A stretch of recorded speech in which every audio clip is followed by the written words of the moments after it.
What's up, people? One Up Punch here. So I want to talk about a game I picked up recently about maybe 2 weeks ago called Die in the Dungeon. And I picked this up after playing their demo before it hit early access, which their price for the game right now is about $13 on Steam, full asking price for early access build. And like I've said many times, yes, early access is a stigma to many people, but to me personally, no, because I do videos for patch notes like I did for Ground Branch for version 1035. I think that was recently, about like yesterday.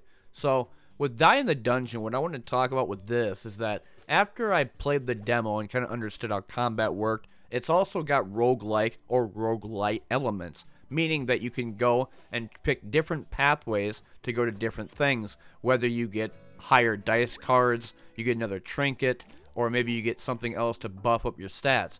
On the top left side of the screen, you have different things that are like artifacts or relics, and you'll get them from elite combat or boss fights, and they'll give you higher card rewards, better values, maybe better rolls itself.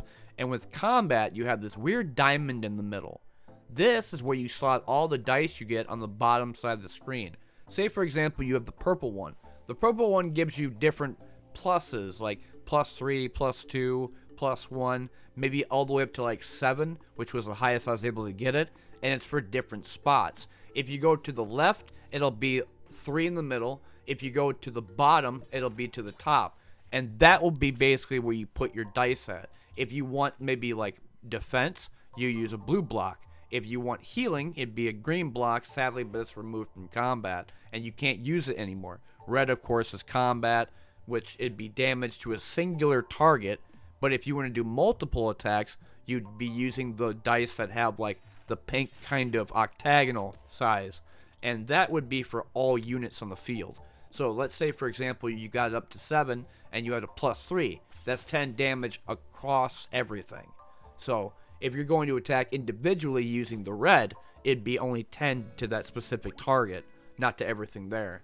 Blue, once again, being defense, you can get that up pretty high as well. And I would recommend, if you're going to do it, try to get as many spots as possible. If you can get 3, then you can do healing, attack, and defense.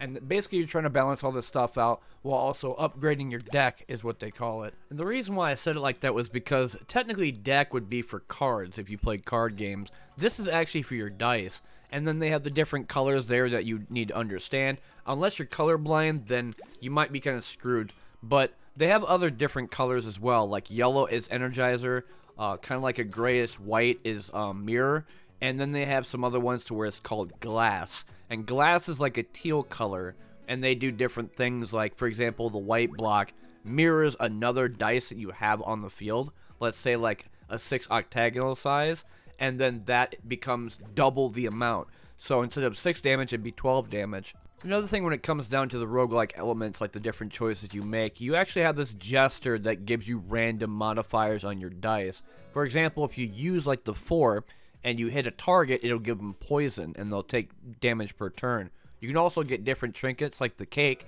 that give you 2 HP after the end of combat. You'll also have different potion places and different stores to buy, and they'll either be trinkets or potions, or maybe even something to allow you to get higher values on your dice itself.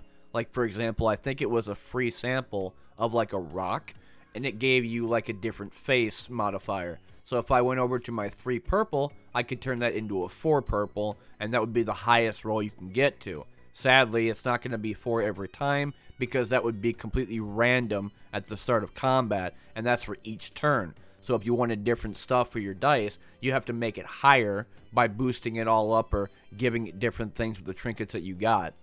Getting back into combat, they do have bosses in this game as well. So when you're going to be fighting off the first boss, this guy's kind of a dickhead. And the reason why I say this is because he is mounting on a scorpion. And the scorpion will do, I think it's like 4 or 5 times 2 damage to you. Meaning he will attack you twice or 3 times with 4 damage each. And you have to knock the guy out by making him unconscious, and it will give you 2 turns to do maximum damage to a scorpion.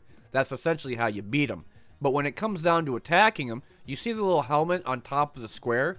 That is actually where the modifier hits for him, and that's the specific damage you have to do.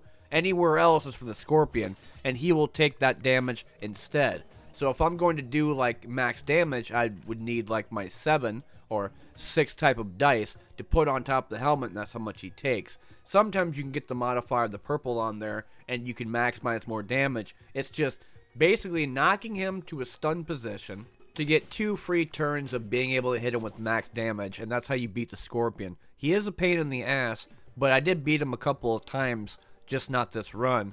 So you have other characters you have to deal with too. Like for example, that bow guy that does damage by 5 times 2, and he'll fire 2 arrows at your guy. So being able to balance out damage, blocking, and healing ability on your character will save you a lot of trouble than what I did, which was just destroy everything. And that was flailing my arms around and swinging my sword everywhere wildly like I was trying to do a blender. But essentially, I didn't use any defensive skills. I just mostly used that type of octagonal shape to where I'd be able to attack everything.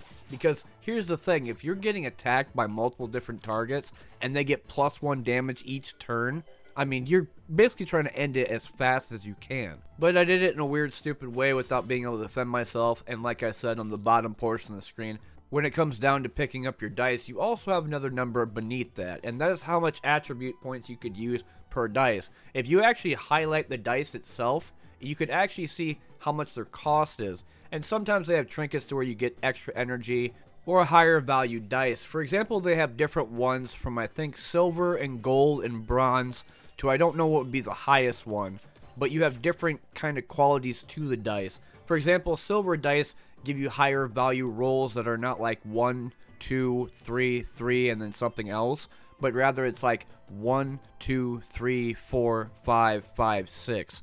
And similar to that, with higher ones like gold even being more than that.